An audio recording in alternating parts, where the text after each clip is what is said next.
Hello, ladies and gentlemen. Once again, this is Jeremy Smith. As you guys know, I am a portrait photographer, and I'm kind of more traditionalist minded. Usually I'm choosing lenses based on traditional portrait focal lengths like a 135 or 105 or 85. And if I want something a little bit wider, in most cases that ends up being a 55mm lens. However, I also don't like being shackled to traditionalist views and ideas, so sometimes I like to get out of the box, so to speak, and a lot of times I find myself creating portrait style images but using an ultra wide angle lens. And this is something I've been doing since I used to shoot with Nikon. Whenever I was using Nikon DSLRs, I had the 14-24 2.8 and I enjoyed that lens thoroughly. So whenever I went over to Sony, one of the first lenses that I ended up getting was Sony's 12-24 f4, and this lens is quite a bit smaller and lighter than the older DSLR 14-24 2.8 I was using. But at 12mm, I got an even more exciting ultra wide angle. I created a pretty good handful of images with this lens that were very, very nice portrait style images. I also like to use this type of focal length whenever I'm traveling.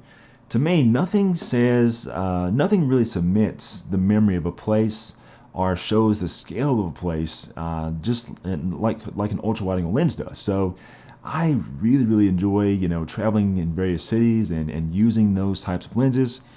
So they're very, very good. The 12-24 f4 served me well, but it is a 12-24 f4, and so that always kind of bummed me out a little bit. We typically don't use a lens like this for creating shallow depth of field, but sometimes if I'm shooting in very, very low light conditions and I'm trying to mix in the ambient and then put in just a little bit of flash, it's nice to have a wider aperture. And so on Sony, I didn't previously have this as an option. I mean, we had the 16-35 2.8 GM, which is a great lens, but it's not quite really wide enough. And then we have the 12-24 f4. I ended up choosing the route of the wider lens, and I sacrificed the aperture. But now we don't have to do that because now we have this guy on the market, and this is Sony's 12-24 f2.8, and it gets the G Master designation.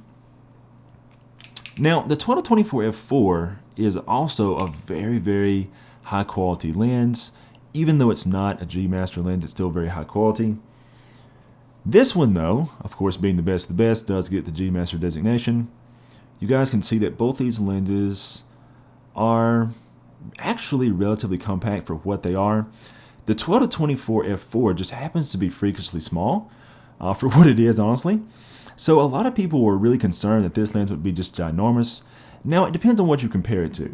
If you're comparing it to the 12-24 f4, then yeah, it is definitely way, way, way larger. But if you're used to using older DSLR style lenses in this range, then it's actually going to be not bad at all. For all practical intents and purposes, the 12-24 2.8 is basically the same size as my older Nikon 14-24 2.8 that I used on the f-mount cameras. I mean, that lens is just it's actually a bit heavier than this new lens, and it's probably let's see here. Well, I'm not sure of the exact measurements. I'll put them on screen, but it's just slightly smaller. This new lens is just slightly smaller in diameter, while being just slightly longer in length. So if you've used an older DSLR ultra wide, this one is not going to be big and heavy for you. Obviously, it is bigger than the 12-24 f4 as you just saw. Now, in terms of performance, I haven't gone out and done just a whole ton of testing yet, but obviously I was very curious to see what would happen. This lens, this new 12-24 2.8 G Master is a $3,000 lens. So compared to the 12-24 f4, which sells for about $1,700-$1,800, I mean, it better be better performance, right? Well, the good news is I was not disappointed at all. I did some initial testing, and yeah, I mean, the new lens, I mean, the performance of this lens at the edges is what surprised me the most. I couldn't believe it. I actually did several different tests because honestly I thought, man, I can't be seeing this right. But yeah, this lens is insanely sharp in the corners, even at 12mm, even at f2.8. I mean, it's insane. There is a bit of a higher amount of mid image sharpness, center sharpness as well, But what you really notice is that edge sharpness difference between this and the 12-24 f4. I even compared it to the 24mm 1.4G Master, and while I don't have any good samples to show you guys of that right now, I mean, just take my word for it, it still actually made the Prime even kind of shiver in fear. It's amazing how this lens performs. So yeah, it's really, really great. I'm going to go out and do some more testing with this lens, and hopefully have some more creative style images to show you guys. I hope everyone is, I pray everyone is doing well during this pandemic time. I hope you all are staying safe. And hopefully as we kind of get back to normal, I can go out and do more testing with lenses like this. I've been doing a lot of work lately, not meaning this in a sort of snarky way, but unlike many so-called YouTube photographers, I'm actually a photographer first and a YouTuber second. So if I disappear for a while, it's because I'm actually out there doing lots of work. So I have been trying to maintain some social distancing and still get a lot of shoots done. So I'll be talking with you guys about some of that stuff later on too.